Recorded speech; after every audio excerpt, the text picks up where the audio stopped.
What is good, YouTube? Quinn Wade, basketball analysis, repping for my website and my movement analysis, playeron.com. Coming to you with a quick video right now.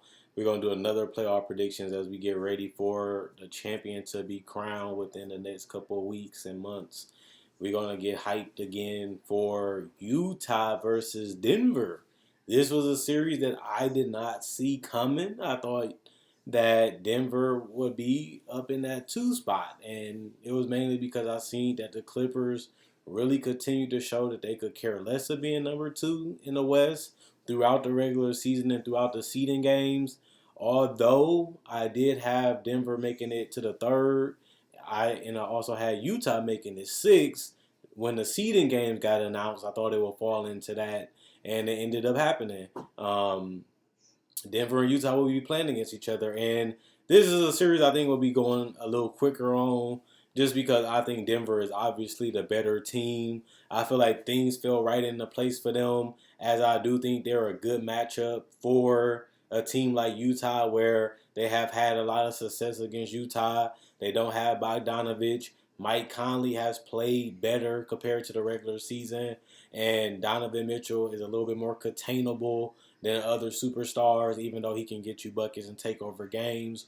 Rudy Gobert has slid a little bit defensively, and Jokic dominates him most of the time anyway. You got Jamal Murray back. You're going to be getting Barton back. Michael Porter Jr. has his confidence rolling. They don't really have a guy that can contain him, and he can get hot. You got a better bench, I think, compared to Utah, since a lot of their guys going to have to play more minutes. Since Bogdanovich is gone, other guys is going to have to step up. And I don't know if you can rely on them compared to the Denver bench. I also look at this team is, can Utah score enough points? I know Denver isn't a great, amazing defensive team, but they're a team that can be unguardable at points, especially when they're using Jamal Murray and Jokic together, especially in pick and roll, and they can use Jokic a lot, and if Gobert gets in foul trouble, it can be a nightmare for a team like Utah that needs Gobert to rebound and protect the rim and be able to switch certain things and have Gobert behind him to protect them.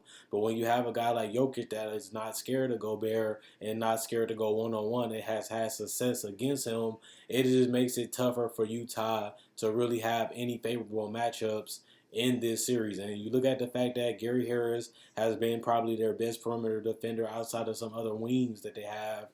I think that they not scared to allow Donovan Mitchell and Gary Harris to go one on one. And even if you double team Donovan Mitchell, who is you really going to be scared of? I know Ingles can make plays. I know he can shoot the three. He can, pass a little bit for his position.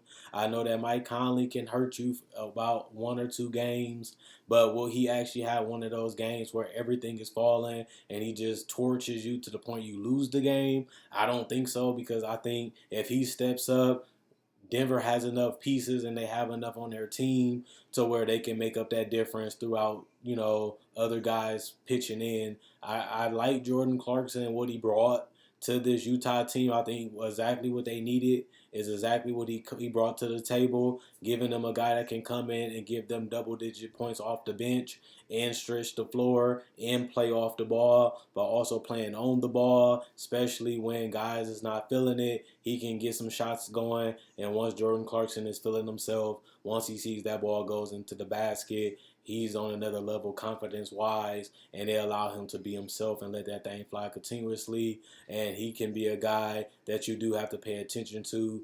I think when I look at Utah also, what is Donovan Mitchell going to do? I think this is a series where they're going to be mostly picked against. They're going to be a team that's going to be the undercard. And even though Utah is not that far from Denver talent wise, especially when healthy, I think somebody's going to have to be the best player in the series. If I had to pick a best player in the series, I would go with Jokic. I think Jokic is a legitimate top 10 player in the league. I think he is the best center in the entire NBA, including Towns, including Gobert, including guys like Joel Embiid, just because he's all around. He can also score from everywhere on the court. He can also make a nightmare matchup, like I said, for Gobert, because he can get him out of the paint. He can hit him with threes. He can put the ball on the floor. He is a good free throw shooter. He can post up and score in isolation against the Utah Jazz. He has his ability to find his teammates, whether they're cutting or open from three. And if they have no way to slow down Jokic, he's going to allow his teammates to get easy opportunities,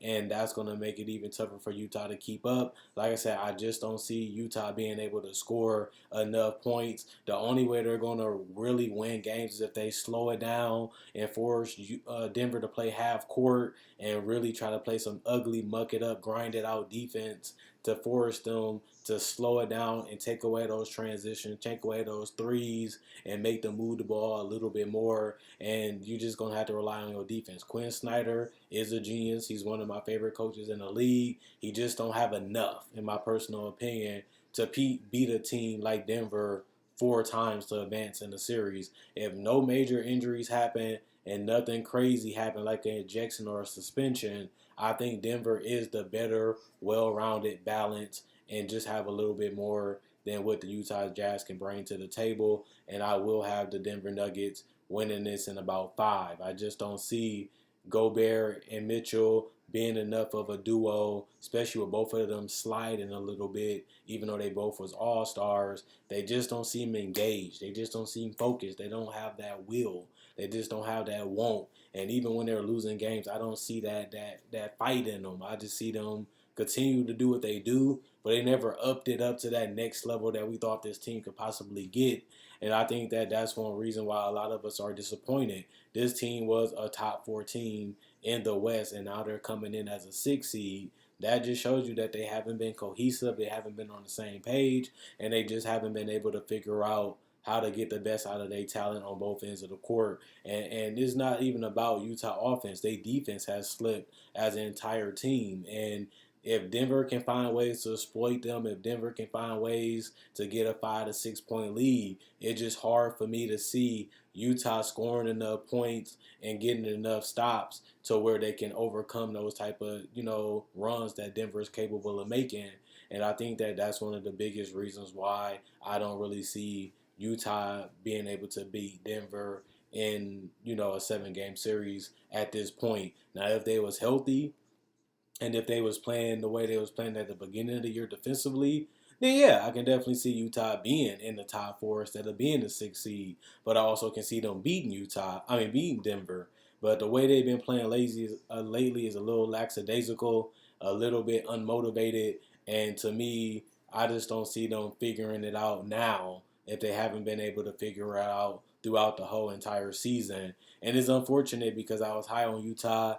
I really wanted to see them do well. I really wanted to see what they was going to do, and they was an interesting team coming into the season, but they just haven't been able to get it done, and they just haven't been able to beat the elite teams consistent enough throughout the entire season in seeding games for me to pick them to beat a team like Denver. I know Denver is a team that a lot of people want to play.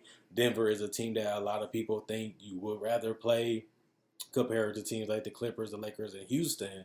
But Denver is still an all-around team, and Denver is still a team that can give you a lot of matchup problems, can really score the basketball, and have a lot of guys that can be wild cards and X factor from game to game and step up and give you 15 to 20 points out of nowhere. Guys like Barton, guys like Michael Porter, guys like Jamal Murray can give you from 15 to 30 out of nowhere if you leave them open, if you don't rotate, and if you continue to help or don't pay attention to them, they can really burn you. And I just don't see enough of that on Utah to make me feel that they can do enough offensive damage to Denver throughout the whole series. So nothing against Utah. Still got love for them. I feel like they have been one of the most disappointing, if not the most disappointing team in the Western Conference this year, just because they had everything the last couple years, and they finally added a couple pieces that they didn't have before, but it didn't make them better. It seemed like it made them a little bit more complacent,